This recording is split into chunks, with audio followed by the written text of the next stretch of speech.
May I join?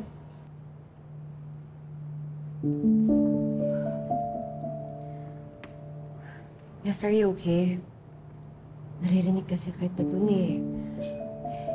Naawa ko sa'yo. Baka kailangan mo ng kausap. Amira nga pala.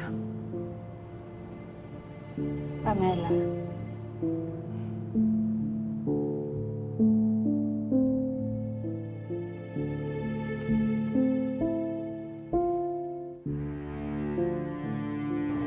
Yan.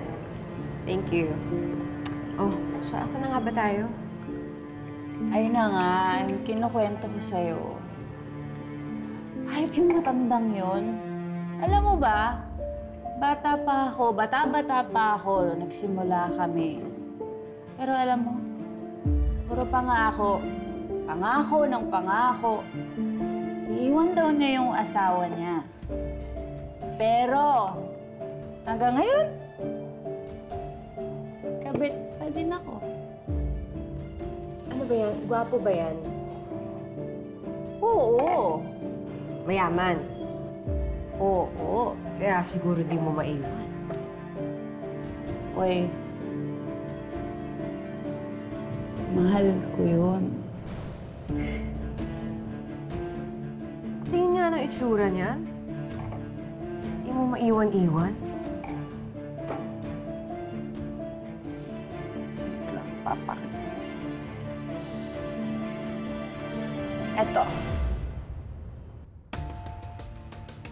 Ang gwapo naman pala kasi talaga. Medyo may edad lang. Ang gwapo, ha? Oo, siyempre. At wala na akong pakialam kahit sino pang makaalam ng relasyon namin. Alam mo, ang tagal ka nang niloloko nito. Pinapaasa ka. Kung meron lang yung anak na lalaki, sana yun nalang pinatulong mo. Diba? Actually, oo, meron.